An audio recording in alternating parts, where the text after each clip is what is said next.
दोस्तों आज मैं आपको एक कहानी सुनाऊंगा थैंक यू मैम, जिसे लिखा है लैंगस्टन ह्यूज़ ने। यह कहानी शुरू होती है एक बड़ी हट्टी कट्टी औरत से। उनके पास में एक पर्स है। पर्स में बहुत सारा सामान है, सब कुछ है उसमें, हथौड़े और कीलों को छोड़ के।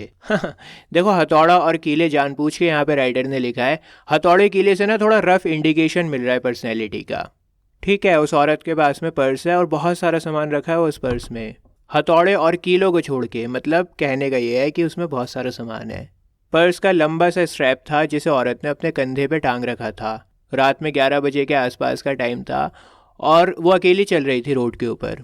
लेकिन तभी क्या होता है, एक लड़का पीछे से भागता हुआ आता है और उनके पर्स को छीनने की कोशिश करता है।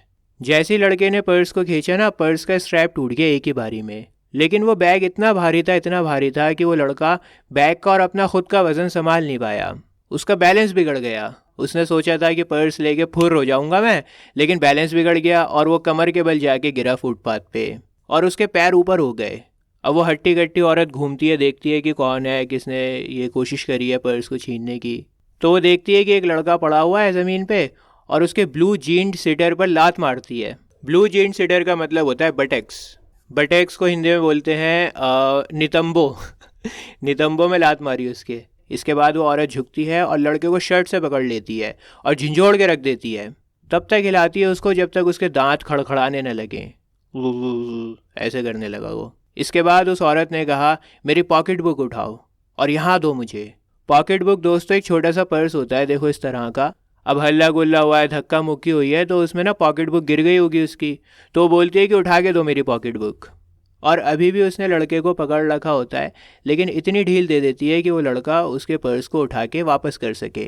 इसके बाद वो औरत कहती है कि क्या तुम्हें अपने आप पे शर्म नहीं आती। बहुत मजबूती से उसने लड़के की शर्ट को पकड़ रखा था आगे से।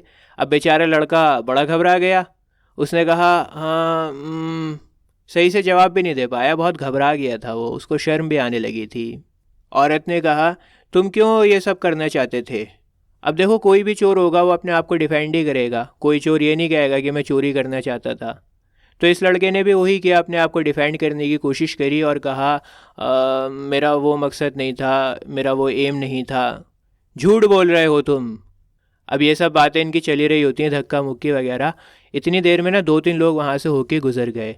लोग रुके, उन्होंने देखा क्या हो रहा है, और कुछ लोग तो वहीं पर खड़े हो गए तमाशा देखने के लिए। अपने इंडिया में बहुत होता है ये, ज़रा सी कोई बात होगी ना लोग खड़े हो जाएंगे देखने के लिए।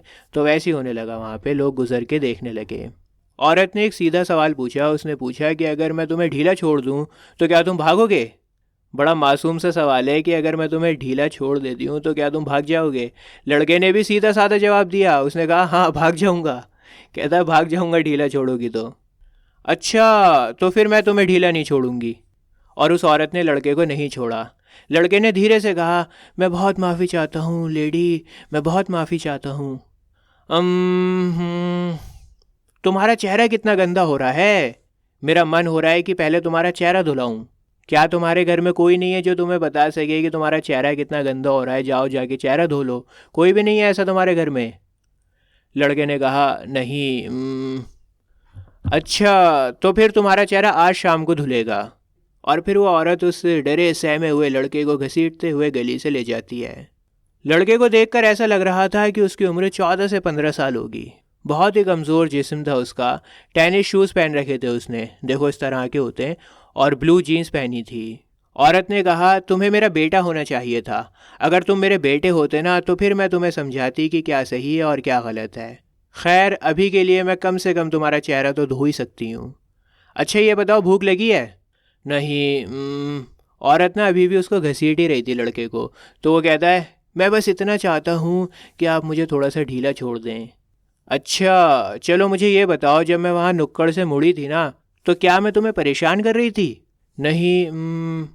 लेकिन तुम तो आए, मुझसे टकराए और मेरा पर्स छीनने की कोशिश करने लगे। मैंने क्या बिगाड़ा था तुम्हारा। मैं तुम्हें परेशान कर रही थी क्या। If you think that the contact is not going to last a while, you got another thought coming. चलो अब तो तुम मेरे कांटेक्ट में आ ही गए हो, और अगर तुम्हें ऐसा लगता है कि ये कांटेक्ट ज़्यादा देर तक नहीं चलेगा तो फिर ये तुम्हारी गलत फहमी है। कहने का मतलब ये है कि तुम अब इतनी आसानी से नहीं छूटने वाले। मेरी गिरफ्त में आ गए हो, मेरे कांटेक्ट में आ गए हो, तो ये कांटेक्ट बहुत देर तक चलेगा। मेरी पकड़ तुम पर बहुत देर तक रहेगी। इतनी आसानी से पीछा नहीं छूटेगा, अभी तो ये कॉन्टैक्ट लंबा चलेगा। When I get through with you, sir, you are going to remember Mrs. Loyola Bates Washington Jones. तुम्हें याद रहेगा कि Mrs Loyola Bates Washington Jones से तुम्हारा पाला पड़ा था। याद रहेगा तुम्हें कि किससे पाला पड़ा था तुम्हारा। अब ये धमकी सुन के वो लड़का और घबरा गया। बेचारा पहले ही इतना डरा हुआ था, इतना सहमा हुआ था, पसीने छूट गए थे उसके। मिसेस जोन्स रुकी वहाँ पे और ज़ोर से लड़के को हिला दिया पकड़ के ना बेचारे को पूरे तरह से हिला दिया और उस लड़के को इस तरह से पकड़ लिया। रेसलिंग में इस तरह से पकड़ने को कहते हैं हाफ नेल्सन। गर्दन से पकड़ लिया बेचारे को और फिर दोबारा से घसीटना शुरू कर दिया। जब वो औरत अपने घर पर पहुंची तो वो लड़के को घसीट के अंदर ले गई। घर के पीछे वाली तरफ एक किचनेट फर्निश्ड रूम था। किचनेट फर्निश्ड रूम का मतलब है कि एक कमरा था और कमरे के साथ में एक छोटा सा किचन भी था। छोटे से किचन को कहते हैं किचनेट। औरत ने लाइट स्विच ऑन करी और दरवाज़ा खुला रहने दिया। लड़का उस घर में बाकी मेंबर्स की हंसने की और बातें करने की आवाज़ सुन सकता था। मतलब उस बड़े से घर में और भी लोग थे, उनकी आवाज़ें सुनाई दे रही थी, हंसने की आवाज़ें आ रही थी। तो वो दोनों अकेले नहीं थे वहाँ पे, और भी लोग थे, और भी मेंबर्स थे। कुछ दरवाजे खुले हुए भी थे। कमरे के बीच में उस औरत ने लड़के को पकड़ के रख रखा था। तुम्हारा नाम क्या है? रॉजर। अच्छा, तो रॉजर तुम जाओ उस सिंक में और जाके अपना मुंह धो। और इतना कह के आखिरकार उस औरत ने रॉजर को छोड़ दिया। अब रॉजर ने दरवाजे की ओर देखा, फिर उस औरत की ओर देखा और फिर दोबारा से दरवाजे की ओर देखा और फिर सिंक पर चला गया मुंह धोने के लिए।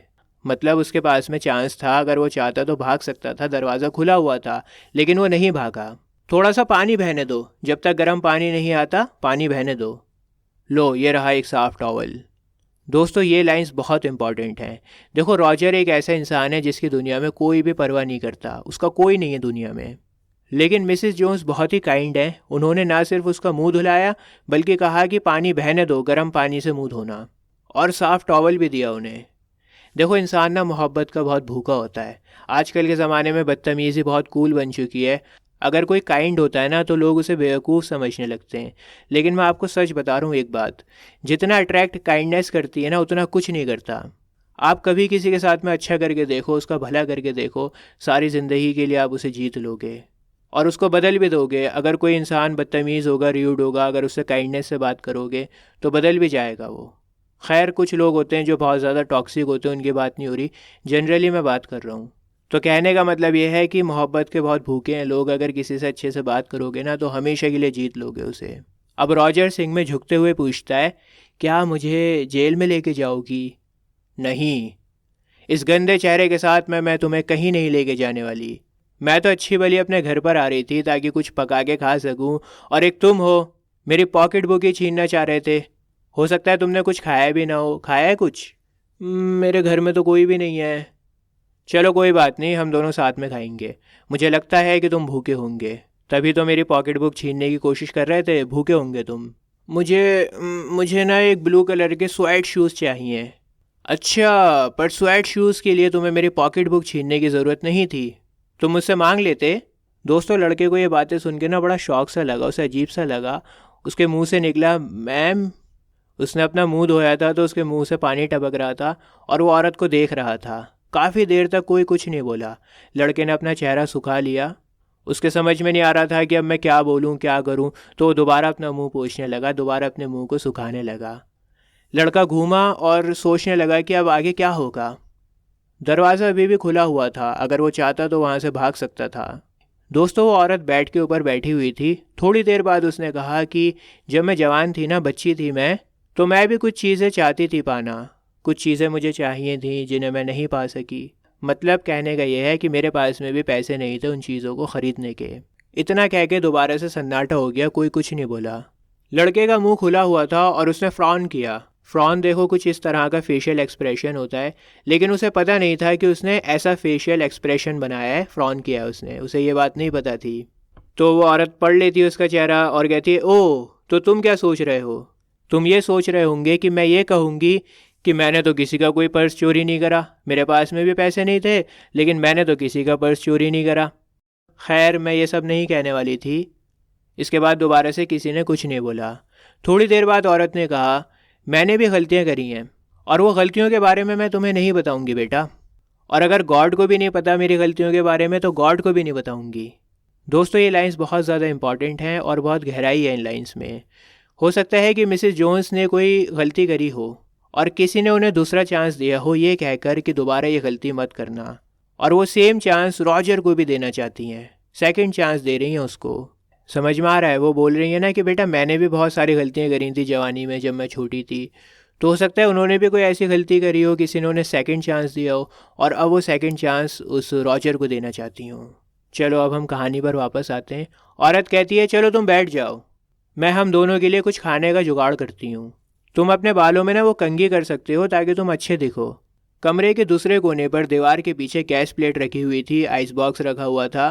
तो मिसेस जोन्स दीवार के पीछे चली गईं। मिसेस जोन्स ने लड़के के ऊपर नज़र को नहीं जमा रखा था।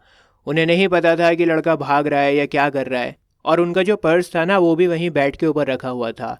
लेकिन वो लड़का जानबूझ के ऐसी जगह पर बैठा ताकि अगर मिसेस जोन्स को देखना हो तो आसानी से देख सकें।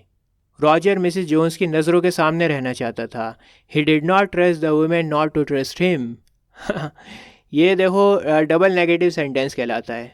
बहुत सारे बच्चों को नहीं पता होगा, मैं समझा देता हूँ। देखो इंग्लिश में क्या होता है, जब डबल नेगेटिव आता है ना तो वो एक दूसरे से कैंसिल हो जाते हैं और सेंटेंस पॉजिटिव हो जाता है, अफर्मेटिव हो जाता है। जैसे फॉर एग्जांपल अगर मैंने कहा I don't have no money, अब ये डबल नेगेटिव है, 2 बार नेगेटिव यूज़ हुआ है इसमें, तो इसका मतलब ये होगा आई हैव मनी। इसका मतलब ये नहीं होगा कि मेरे पास में पैसा नहीं है, इसका मतलब क्या होगा कि मेरे पास में पैसा है। डबल नेगेटिव होता है तो एक नेगेटिव दूसरे नेगेटिव को कैंसिल कर देता है और वो सेंटेंस पॉजिटिव हो जाता है। डबल नेगेटिव का इस्तेमाल फॉर्मल राइटिंग में या फिर स्टैंडर्ड इंग्लिश में नहीं होता। तो इस सेंटेंस का मतलब होगा he trusted the women to trust him. मतलब इसका ये होगा कि लड़का जो है ना वो जानता था कि ये औरत मेरे ऊपर विश्वास करेगी और उस विश्वास को वो तोड़ना नहीं चाहता था। वाह कितना बढ़िया सेंटेंस है, मज़ा ही आ गया। जानबूझ के वो ऐसी जगह पर बैठा ताकि वो औरत अगर उसको देखना चाहे तो उसे देख सके। वो अब उस औरत का विश्वास नहीं तोड़ना चाहता था। दोस्तों विश्वास ना बड़ी कीमती चीज़ होती है। अगर ज़िंदगी में कोई आपके ऊपर विश्वास कर रहा है ना तो वो प्राइसलेस है, क्योंकि अगर एक बार विश्वास टूट गया, एक बार, तो फिर चाहे आप सारी ज़िंदगी अच्छे बन जाओ, चाहे सारी ज़िंदगी कुछ भी कर लो आप, कुछ भी, आप दोबारा से वो विश्वास बिल्ड नहीं कर सकते हो। तो बहुत कीमती चीज़ होती है विश्वास। अगर एक बार टूट गया तो फिर टूट ही गया। एक बार अगर आपने विश्वास तोड़ दिया तो हमेशा ऐसा लगेगा कि यार ये तो धोखेबाज इंसान है, ढोंगी है, ये तो ढोंग करता है। समझ में आ रहा है? तो विश्वास से ज़्यादा कीमती कुछ नहीं है मेरे हिसाब से, और ये लाइफ लेसन है इस कहानी का। अब लड़के ने पूछा कि क्या आपको कुछ स्टोर से मंगवाना है, कुछ भी, जैसे मिल्क हो गया या कुछ भी। नहीं मुझे तो कुछ नहीं चाहिए, अगर तुम्हें चाहिए स्वीट मिल्क तो ले आओ, मैं तो तुम्हारे लिए कोको बनाने वाली थी। मेरे पास में कैंड मिल्क है, कैंड मिल्क से मैं तुम्हारे लिए कोको बनाने वाली थी। हाँ हाँ ठीक रहेगा। इसके बाद मिसेस जोन्स ने कुछ बीन्स को गर्म किया, हैम को गर्म किया जो कि आइस बॉक्स में पड़ा हुआ था। हैम दोस्तों ये होता है, मीट होता है ये। और कोको बनाया, टेबल को सेट किया। मिसेस जोन्स ने लड़के से ये नहीं पूछा कि तुम कहाँ पे रहते हो, तुम्हारे साथ में कौन कौन है, और इस तरह का कोई सवाल नहीं पूछा, क्योंकि उन्हें लगता था कि अगर मैं इस तरह के सवाल पूछूंगी तो लड़के को शर्मिंदगी होगी। लड़के से पूछने के बजाय उन्होंने खुद ही अपने बारे में बताना शुरू कर दिया। उन्होंने बताया कि मैं होटल ब्यूटी में जॉब करती हूँ, देर तक खुली रहती है वो दुकान, और बताया कि मैं कैसे कैसे वहाँ पे काम करती हूँ, किस तरह की औरतें वहाँ पर आती हैं।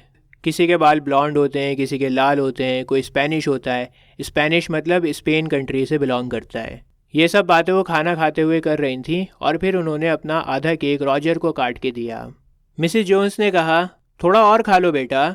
जब उन लोगों ने खाना खा लिया तो वो उठी टेबल से और उन्होंने कहा ये लो $10, अपने लिए तुम ब्लू स्वेट शूज़ को ख़रीद लेना इन पैसों से, और अगली बार से तुम्हें कुछ चाहिए हो तो मेरी या किसी और की पॉकेट बुक नहीं छीनना, क्योंकि इस तरह की शैतानी करके अगर तुम जूते ख़रीदोगे भी ना तो वो जूते तुम्हारे पैरों को जला देंगे। दोस्तों यहाँ पर ना मिसेस जोन्स माँ की तरह से बिहेव कर रही हैं, जैसे हमारे घर के बड़े हमें समझाते हैं कि बेटा खूब मेहनत करके पैसों को कमाना, क्योंकि जो पैसे नाजायज़ होते हैं ना वो बहुत नुकसान देते हैं। यही सेम बात यहाँ पे समझा रही है कि बेटा अगर शॉर्टकट मारोगे, शैतानी करके पैसे मिल भी गए ना तुम्हें, तो उससे तुम्हारा नुकसान ही होगा। अगर जूते खरीदोगे इस तरह से शॉर्टकट मार के तो फिर वो जूते तुम्हारे पैरों को जला देंगे, नुकसान हो जाएगा तुम्हारा। चलो अब मुझे आराम करना है, पर मैं आशा करती हूँ कि अब से तुम एक अच्छे इंसान बनोगे बेटा, अब से तुम कोई गलत काम नहीं करोगे। इसके बाद वो लड़के को गेट तक छोड़ने के लिए आई, उसके लिए फ्रंट गेट को खोला। Good night. Behave your self boy. बाहर गली में देखते हुए उन्होंने लड़के को ग्रीट और एडवाइस दी। लड़के के मन में था कि मैं थैंक यू मैम बोलूँगा, लेकिन वो सिर्फ थैंक यू मैम नहीं बोलना चाहता था, और भी बहुत कुछ बोलना चाहता था। बहुत कुछ बोलना चाहता था Mrs Loyola Bates Washington Jones को। लेकिन जब वो सुनसान गली में पीछे मुड़ा और पीछे मुड़ के उस हट्टी गट्टी औरत को देखा दरवाजे पे, तो दरवाज़ा बंद होने से पहले बड़ी मुश्किल से उसके मुंह से निकला, थैंक यू। बाकी बातें नहीं कह पाया बेचारा, बस थैंक यू बोल पाया बड़ी मुश्किल से। और इसके बाद उस लड़के ने उन्हें कभी नहीं देखा। और ये कहानी यहीं पर ख़त्म हो गई। मुझे तो बड़ी अच्छी लगी कहानी, आपको कैसी लगी कमेंट्स में लिखकर बताओ। और अभी आपके स्क्रीन के ऊपर एक प्लेलिस्ट आ रही है, इस प्लेलिस्ट पर आप क्लिक करो, आपको ISC इंग्लिश के सारी वीडियोस मिल जाएंगी बहुत ही आसान लैंग्वेज में। मिलता हूँ आपसे किसी और वीडियो में। जय हिंद।